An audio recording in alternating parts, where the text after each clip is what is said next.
Hola, ¿qué tal? Bienvenidos a esta su iglesia Betel Norte en línea. Mi nombre es Pati Torres y me da muchísimo placer que te hayas conectado este domingo.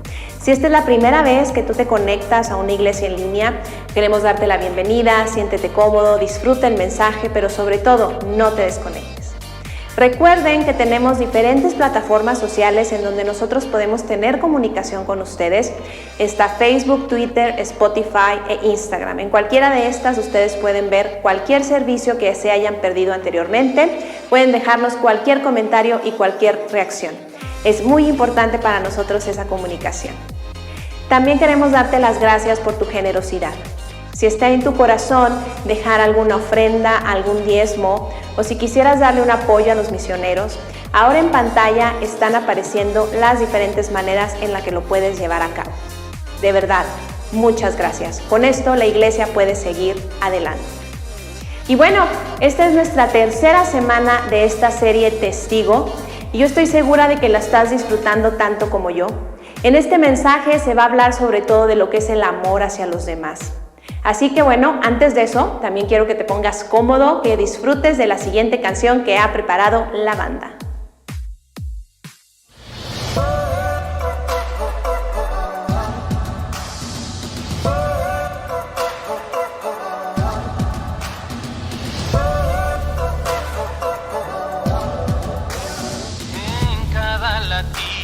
En cada latido tú estás.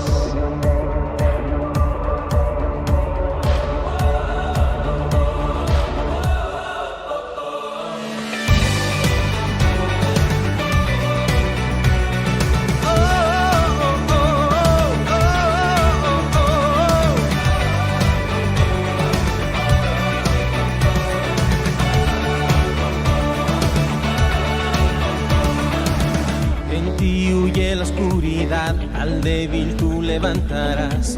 Solo tú, Dios, solo tú, Dios. Tú me has dado libertad, mi corazón te cantará. Solo a ti, Dios, solo a ti, Dios. Cristo, eres el motivo, porque yo respiro, vivo para ti. Por ti, Dios.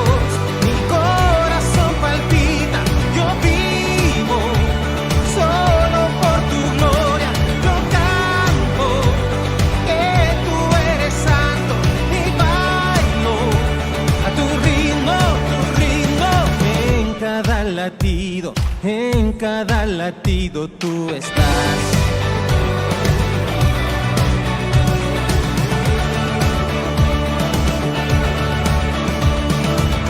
Tu trono dejaste atrás para llevarme a tu hogar. Solo tú, Dios, solo tú, Dios. Me diste amor y libertad, con gozo me haces bailar. Solo tú, Dios, solo tú.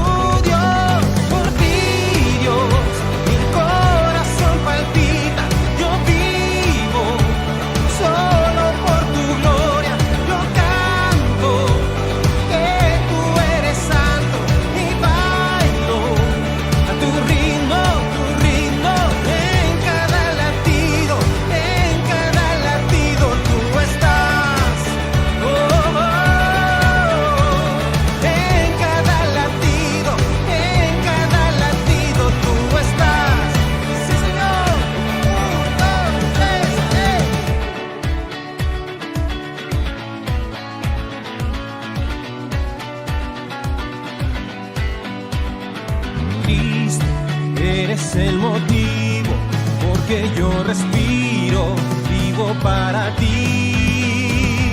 Por siempre tu gracia me sostiene, tu amor me hizo libre, jamás seré igual.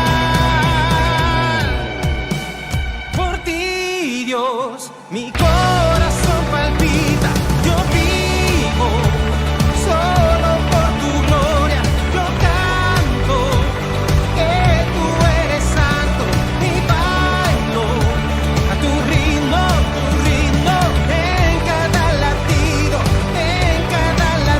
Tú estás, sí, Señor.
Buen día. Estoy seguro que la mayoría de nosotros hemos vivido o hemos visto situaciones en las que se colocan las reglas religiosas por encima de las personas, por encima de la compasión, del amor.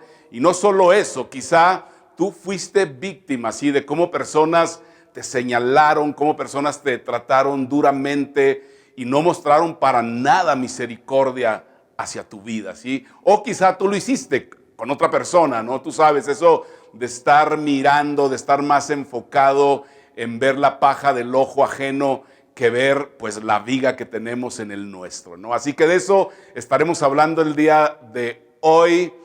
Ahora, hemos visto en las 2 semanas anteriores, a lo largo de esta serie, que no se trata solamente de creer porque tenemos que tener algo en qué creer, porque todos creen, entonces tenemos que creer porque así nos lo enseñaron en casa. No, para nada.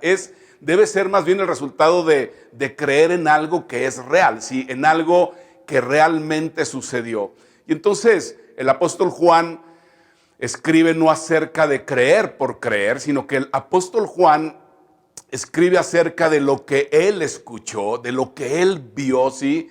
Él escribe acerca de lo que palpó, de lo que vio de primera mano, y entonces eso lo llevó finalmente a creer y a confiar en Jesucristo, ¿sí? Que Jesús era quien él decía ser y que Jesús haría o hizo lo que él dijo que haría. Ahora, Juan escribe este texto de su evangelio, el evangelio de Juan, alrededor de 7 señales lo organiza, y señales que no solamente él, pero que los discípulos también vieron. Y esas señales están con un propósito muy específico. Veamos cuál es ese propósito. Está en Juan 20:31. Él lo dice al final de su tratado. Él dice, pero estas cosas, o sea, las señales que estamos hablando, se han escrito para que ustedes crean, dice, que Jesús es el Cristo, el Hijo de Dios, y para que al creer, dice, entonces tengan en su nombre vida, dice Juan, ¿no? Y esto es realmente extraordinario. Lo que él está diciendo no es que para que sepamos algo, lo que él escribió, sino para que podamos creer, ¿sí? Para que podamos tener vida en su nombre, además. Ahora, ya hemos visto 2 de estas señales, hoy veremos la tercera señal. Y la semana pasada, en la segunda señal, vimos cómo un funcionario real viaja hasta donde está Jesús. La razón que viaja hasta allá es para pedirle que vaya a su casa, se traslada a Capernaum porque su hijo está muy enfermo. Y Jesús lo que le dice, mira, no, hay una opción diferente que tengo para ti, es regrésate, cree que tu hijo está vivo, está sano. Y entonces este funcionario creyó sin ver. Ponle ahí abajo, creer sin ver. Fue lo que vimos la semana pasada, ¿sí? Ahora, después de eso, como una semana aproximadamente, Jesús con sus discípulos regresan a Jerusalén otra vez. Y yo me pregunto, ¿por qué tanto viaje a Jerusalén? ¿Por qué no se queda ahí de una vez? No, la razón que no se quedaba ahí es porque era peligroso para él y todavía no había llegado su hora, como él mismo lo dice. Por eso iba y venía a ese lugar. Pero ve lo que dice después de eso. En Juan 5 dice, después de estas cosas, dice, había una fiesta de los judíos, dice, y Jesús subió a Jerusalén, dice. Ahora, un paréntesis aquí, a Jesús le gustaba estar en las celebraciones, ¿sí? Estar en las fiestas. Sigamos adelante, dice, en Jerusalén, cerca de la puerta de las ovejas, hay un estanque, dice, llamado en hebreo Betesda, el cual tiene 5 pórticos. Ahora, ve cómo Juan da detalles, te lo decía desde un principio, y habla de un estanque que tiene 5 pórticos. Ahora, y eso lo puede decir Juan porque él estuvo allí presente, ¿sí? De hecho, hubo algunos críticos, o ha habido algunos críticos que dicen que no existió, que no había nada de esos 5 pórticos, hasta que en 1890, este es un dato cultural para ti histórico, un arqueólogo alemán hizo una excavación y entonces se descubrió que en ese sitio efectivamente había 5 pórticos, se confirmó, ¿no? Ahora continúa entonces la historia, dice, en esos pórticos se hallaban tendidos muchos enfermos, dice, ciegos, cojos y paralíticos. O sea, en otras palabras, personas en una situación muy, pero muy triste, desesperados totalmente. Esta es una escena totalmente de angustia, de desesperanza, ¿sí? Ver a ciegos, a cojos, a paralíticos. Y en ese tiempo, déjame decirte que no había muchos médicos, ¿sí? Y los pocos médicos que había estaban al servicio de las personas más ricas en esa época. Entonces, la gente que no tenía dinero para ser sanos dependían de dos cosas. Por un lado, de ir a los templos, quizá los dioses que estaban en esos templos harían algo por ellos por accidente, o un sacerdote tendría misericordia de ellos. Y por otro lado estaba la superstición también, ¿sí? Ahora, esta historia está ligada de este lugar, de los 5 pórticos, de este lugar de agua, está ligada más a la superstición, ¿sí? Había una leyenda en ese tiempo urbana de que había un estanque y que cada cierto tiempo se aparecía un ángel en ese estanque, agitaba el agua, y si tú eras el primero en entrar a ese estanque, entonces serías sanado de inmediato, ¿sí? Ahora, otro dato ahí es importante, que cuando se hizo una excavación en ese lugar, en ese estanque, y se excavó, se descubrió que había un reservorio de aguas y que alimentaba el estanque, ¿sí? Pero también descubrieron al mismo tiempo que había un manantial más abajo en el fondo que entonces alimentaba más, ¿no? Así que cuando el manantial arrojaba burbujas, tú sabes, entonces la gente veía el agua que se agitaba sin ninguna razón aparente y asumían que era el ángel que estaba moviendo el agua, y entonces el primero que corría se metía, entonces era sanado. Esa era la leyenda que se corría en ese tiempo, ¿no? Ahora imagina entonces el caos en ese lugar. El agua se agitaba, estaban pendientes los que estaban enfermos, ciegos, cojos, paralíticos, todos tratando de llegar al estanque, ¿sí? Yo creo que las personas sanas evitaban ir a ese lugar, ¿no? Tirados en el piso, ahí en ese lugar los enfermos esperando. Y se cree además de que de vez en vez los oficiales romanos estaban pendientes para acudir a recoger los cuerpos muertos en ese lugar, ¿sí? Que no sanaban, que quedaban ahí tendidos, ¿no? Ahora, esa era una leyenda. Entonces Jesús va a ese lugar, y lo que Juan nos dice cuando Jesús llega a ese lugar es que, dice, entre ellos se encontraba un hombre inválido que llevaba enfermo 38 años, imagínate. Cuando Jesús lo vio allí, tirado en el suelo, dice, y se enteró de que ya tenía mucho tiempo de estar así. O sea, ve lo que está pasando ahí, ¿no? Jesús va, lo ve, y entonces él se da cuenta que es una buena oportunidad, una extraordinaria oportunidad para hacer una señal en ese lugar, ¿sí? Entonces se acerca a este hombre, se inclina donde está este hombre cojo y le hace una pregunta que a primera vista tú puedes decir, ¿en serio, Jesús, quieres preguntarle eso a este hombre? Y aunque no se trata de eso este mensaje, yo lo que te quiero decir es que aquí vamos, veamos esta pregunta, ¿no? Veamos esta pregunta. Dice, entonces le preguntó, ¿quieres quedar sano? Le dice. O sea, en otras palabras, le dice, ¿te quieres sanar? Y tú lees esto y dices, ¿qué? O sea, claro, yo creo que él realmente se quería sanar, ¿no? Sí quería, y me encanta lo que va a decir enseguida, porque realmente este hombre no tenía ni idea de quién le estaba preguntando eso. Imagina que tú estás viendo ojo a ojo de cerca al Hijo de Dios y para ti es un tipo cualquiera. Así que le dice, Señor, le respondió, no tengo a nadie que me meta en el estanque mientras se agita el agua, y cuando trato de hacerlo, otro se mete antes que yo, ¿sí? Esta es una imagen triste, ¿no? De desesperación, de llegar y antes de llegar otro llegó primero que él y realmente no puede, ¿no? Y mientras Jesús entonces estaba allí agachado, le dice esto a este hombre, levántate, le dice, levántate. Póngale ustedes ahí abajo, levántate.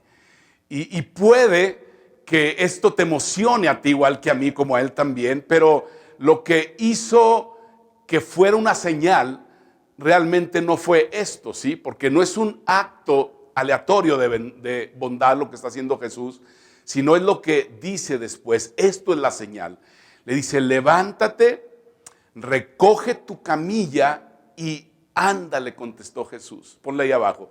Recoge tu camilla y anda, porque esa es la señal. Recoger la camilla y caminar, ¿sí? Y entonces Juan, imagínate, Juan está viendo todo esto, por eso lo está escribiendo tiempo después. Y Juan dice, al instante, dice, aquel hombre quedó sano, así que tomó su camilla y echó a andar. Pero el asunto aquí no es la sanidad de este hombre, lo vamos a ver enseguida. Y entonces, cuando este hombre yo creo que quiso voltear para darle las gracias a Jesús, pues Jesús ya no estaba, se escabulló entre la gente. Y entonces déjame decirte que al hacer esto Jesús, de decirle, no levántate, sino que agarrara su camilla y comenzara a caminar, lo que estaba realmente haciendo Jesús era agitar un nido de avispas. Tú sabes, cuando agarras un panal, un nido y lo agitas, eso va a estar peligroso, ¿no? Y entonces Juan dice después de eso, que dice que sanó, dice, pero ese día era sábado. Ponle ahí abajo, pero, puntos suspensivos, porque después de un pero viene algo terrible. Aquí yo creo que le hubieran puesto musiquita así, pero ese día era sábado, o sea, como diciendo, algo va a pasar con esto, ¿no?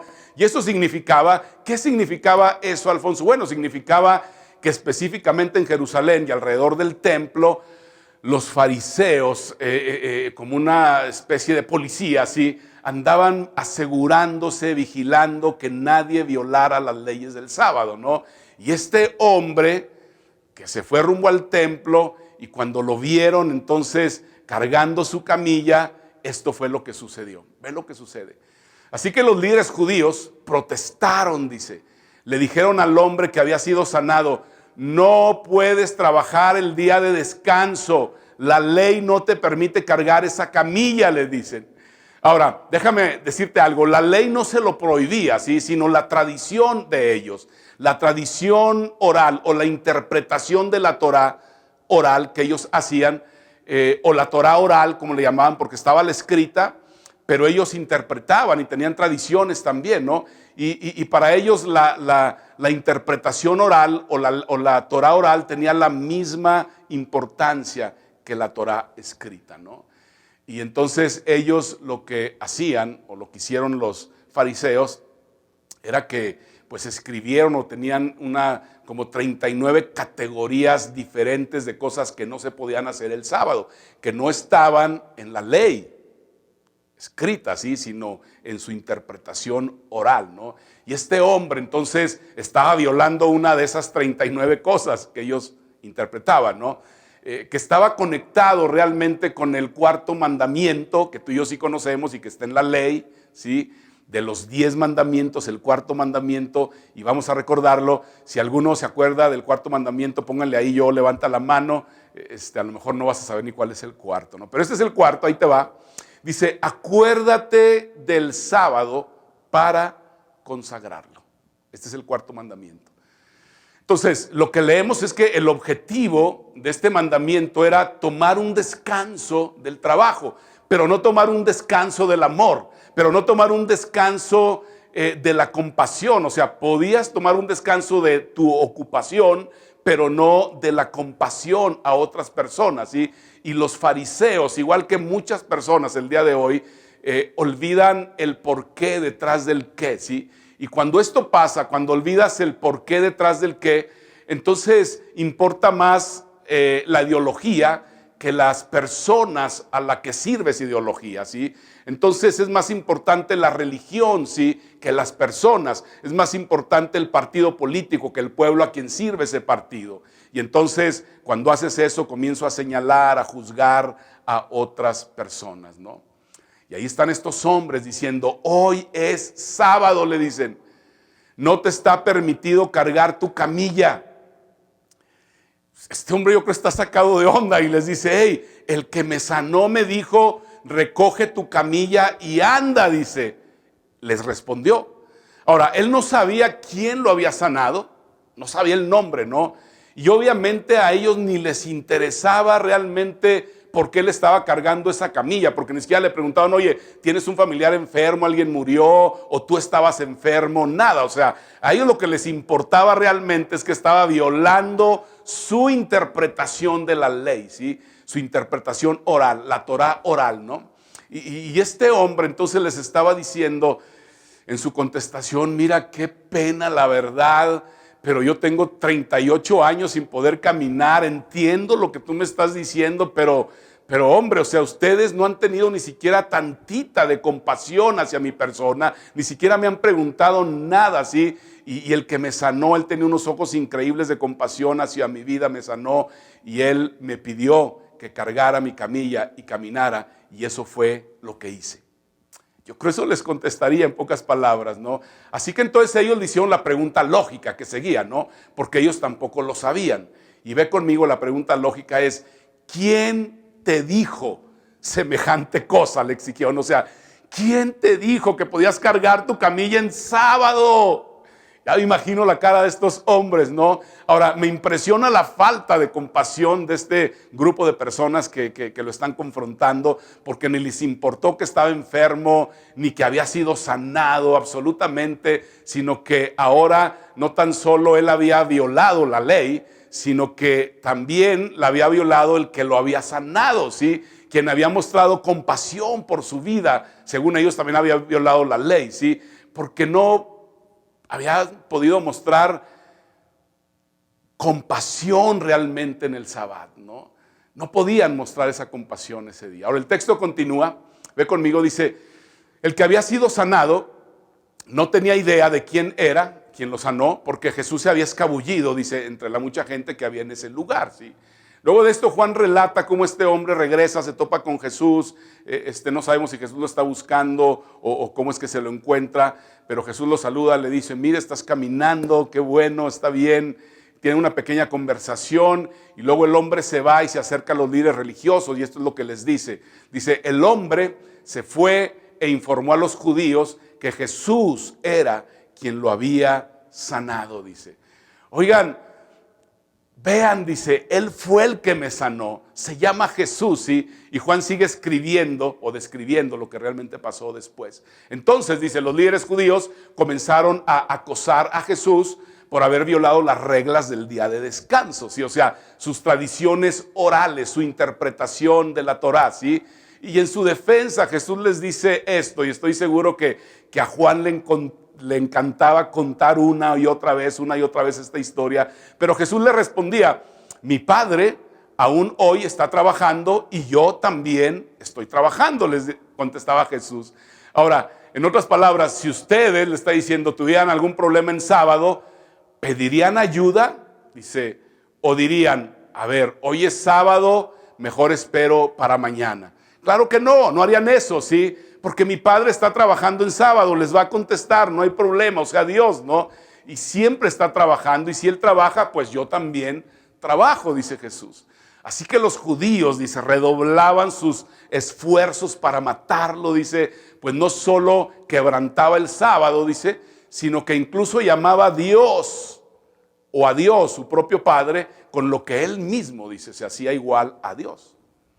Ahora, el sábado ya no solamente era el problema haber trabajado en sábado, sino lo que le sacaba de onda realmente a este grupo de personas era que dijera que era Dios, ¿sí? Y este es el gran asunto realmente de todo esto, ¿no? La pregunta que ellos se harían o se hacían era esta: ¿quién se cree que es este, ¿no? Y esta es la pregunta que de una u otra manera todos nos hacemos. Todas las personas deben hacerse, escépticos, ateos, los que dudan, pensadores, todos. ¿Quién creen que es Jesús? Es la pregunta. Ponle abajo. ¿Quién crees que es Jesús? Porque Jesús estaba siendo igual a Dios. ¿Cómo puede hacer eso? Sigamos con la historia. Ve lo que dice. Dice, ciertamente les aseguro que el Hijo, dice Jesús, no puede hacer nada por su propia cuenta, sino solamente lo que ve que su Padre hace. Porque cualquier cosa que hace el Padre, la hace también el Hijo. Ahora, esta declaración es realmente extraordinaria, porque realmente esto es lo que está diciendo Jesús a todas las personas, a todas las generaciones, en todos lugares, allá en el primer siglo, hoy en el siglo XXI, aquí en México. Lo que está diciendo realmente es, ¿quieren saber cómo es Dios en verdad? Ponla ahí a tu abajo, sí o no. ¿Quieres saber cómo es Dios en verdad? ¿Dónde lo busco? En la naturaleza, en el espacio, dentro de nosotros. Y Jesús dice, es simple. ¿Quieren saber cómo es Dios en verdad? Obsérvenme. Obsérvenme, dice Jesús. Véanme a mí, dice Jesús. Ustedes quieren saber lo que Dios haría en una situación como esta, entonces escúchenme a mí, véanme a mí, dice Jesús, porque Jesús realmente viene a modelarnos cómo es Dios, ¿sí? Y no hay dudas, para que no exista ninguna duda, ¿sí? Véanme a mí, dice Él, y después les dice a ellos, ¿sí? Dice, ustedes estudian las Escrituras, o sea, lo que nosotros llamamos el Antiguo Testamento, la ley y los profetas. Dice, ustedes estudian las Escrituras a fondo porque piensan que ellas les dan vida eterna, dice.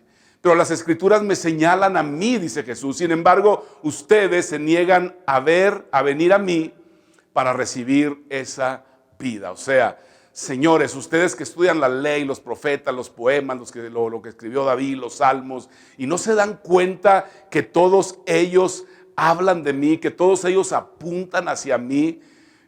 Yo soy quien ustedes han estudiado por generaciones, ¿sí? Y si sané a ese hombre inválido que ustedes vieron, es para demostrárselo, es una señal, ¿sí?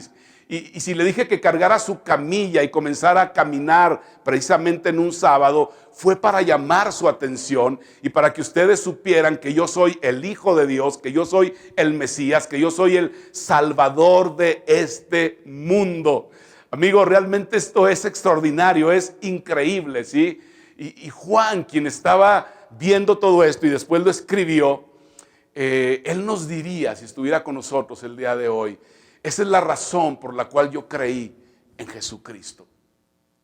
Porque claro, quizá Juan diría, para mí fue difícil creer en ese Mesías de quien yo había escuchado toda la vida desde niño como judío hasta estudiado, leído. Y para mí fue difícil creer que un día sería mi amigo Jesús, que estaría de cerca con él, ¿sí? Que yo sería de su equipo más cercano, que me encargaría incluso a su mamá, ¿sí? Pero la verdad es que cuando vi todo esto que les estoy narrando, diría Juan, cuando lo escuchaba hablar, cuando vi cada milagro, cada señal que él hizo, entonces entendí, claro, esos realmente no fueron milagros, fueron señales para que pudiéramos saber que él era el Hijo de Dios y que pudiéramos creer en él, sí. Ahora, déjame decirte algo. Esta es la razón, entonces, por la cual los evangelios, Mateo, Marcos, Lucas, Juan, son pero tan importantes. ¿Sabes por qué? Porque nos muestran la vida de Jesús en un mundo en donde cada quien está tratando de definir quién es Dios, ¿sí? O está tratando de hacer una mezcla de muchas creencias, tú sabes, un sincretismo religioso, tratando de hacer un Dios a su medida, a la medida, ¿sí? Pero los evangelios nos ayudan a ver cómo Jesús se presentó, qué fue lo que Jesús dijo y que lo que dijo era para no tener ninguna duda. Aquí estoy, dice Jesús. Y si les cuesta creer, dice Jesús, entonces voy a hacer varias señales para que puedas ver, para que puedas creer que yo soy el Hijo de Dios. Escúchame bien, Dios ya se apareció hace 2000 años. Es Jesucristo. Y con respecto a la señal del día de hoy, hay algo que quiero que nos quede totalmente claro. Quizá va a gustar a algunos de ustedes, quizá a algunos los va a incomodar, y yo lo entiendo, porque entiendo la forma en la cual quizá muchos fueron criados en un ambiente religioso, pero este es el asunto. La persona que está a tu lado, escúchame bien, a tu lado, debe tener la prioridad por encima de la forma de pensar potencialmente errada que llevas dentro de ti, ¿sí? Y esto, la persona que está a tu lado, en tu silla, ahí donde estás en este momento, en la sala, en tu trabajo, en tu colonia, en tu familia, en cualquier lugar, si le das más importancia a tu forma de pensar que a la persona que tienes al lado, entonces eso va a ser complicado, ¿sí? Por eso nosotros no hablamos de posturas, ¿sí? Sino hablamos de conversaciones, porque entonces en una conversación colocas a la persona por encima de la postura. Permítanme dejarles esta pregunta. ¿Tu versión del cristianismo es un obstáculo para amar a las personas que Dios ama? Si tu versión del cristianismo te impide amar a otros, porque amas más tu postura o tu religiosidad o tu manera de interpretar un principio espiritual, si tu versión del cristianismo te impide amar a alguien más, al adúltero, al alcohólico, al orgulloso, al homosexual, a alguien, déjame decirte algo con todo respeto, es la versión equivocada del cristianismo. Porque cuando vemos a Jesús, cuando vemos la versión de Jesús, esa versión que nos invita a darle más importancia a las personas que a nuestra manera de pensar, que nos invita a que no vivamos con culpa porque Él ya perdonó, Él ya pagó por esa culpa, ¿sí? Que nos invita a comportarnos de una manera adecuada, pero no como resultado de temer un castigo de su parte, sino como una respuesta al amor que nos ha dado. Cuando vemos que Jesús nos brinda una vida plena y una vida eterna, dime, ¿el cristianismo es irresistible, sí o no? Y yo creo que sí. Déjame decirte una última cosa, el cristianismo en esa versión de Jesús es realmente irresistible. Nos vemos pronto. Ama a las personas por encima de tus interpretaciones o tus formas religiosas de pensar. Gracias.